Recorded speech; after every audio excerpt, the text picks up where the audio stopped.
Allt í það var setni leikurinn í þessum nóvemberglugga undankeppni heimsmeistaramótsins.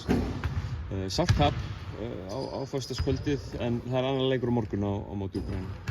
Já, ég meina leikurinn fór eins og hann fór á föstudaginn og nú bara fókus á Úkraínu og nú erum við komnir hérna í Riga og ætlum að leggja okkur alla fram við að reyna að vinna í Úkraínu á mánudaginn. Hvernig hefur gengið að setja leikinn á föstudaginn í svona baksýnisspegilinn og vera peppaður fyrir leiknum á morgun? Sko, nú ég svo sem bara að hitta strákana aftur í rauninni bara í dag, núna í morgun og mér sýnist þau bara að vera vel stemdir og það er svona létt yfir mönnum og ég held að menn hafa svona bara náða að skilja við hann og séu bara ready að fókusa á Úkraínu.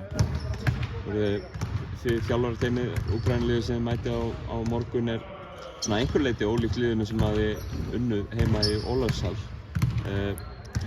Er stíllinn mjög ólíkur sem þið spila núna heldur en þeir voru? Nei, sko, það eru bara 5 leikmenn sem að spila á móti okkur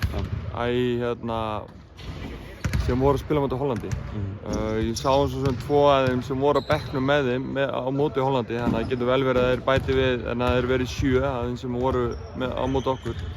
Þeir voru að hlaupa nánast bara sömu play, þannig að þeir eru að gera bara mjög svipaða hluti.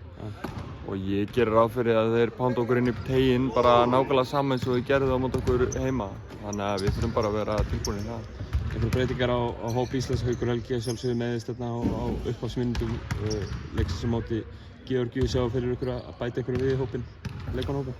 Sko, Hörður er með okkur. Ég veit ekki alveg hvernig við erum bara fá sjúkraþjálfarann til að meta það í rauninu hvort hann getur spilað eða hvernig sem það er en ef hann er klár, þá bara hann er klár, frábært. Möguleikar Íslands, það er náttúrulega verið risastórt fyrir liðið að vinna þennan heimaleik á móti Georgíu en þeir eru ekkert allir úti þó að hann hafi tapast. Nei, ég meina þó svo við munum í Georgíu þá hefðum við alltaf þurft að vinna einn í viðbót.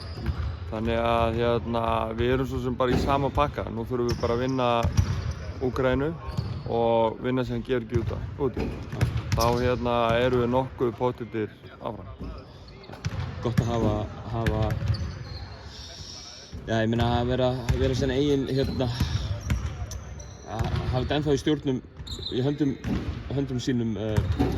Já, ég meina að það bara skiptir ógeðslega miklu máli og það þurfi ekki að vera að horfa í ykkur aðra leiki og að treysta á ykkur aðra, það hefur aldrei gefið góða raun og manni líður aldrei vel með það. Þannig að það er bara frábært að við höfum séns á að fara áfram bara í rauninu.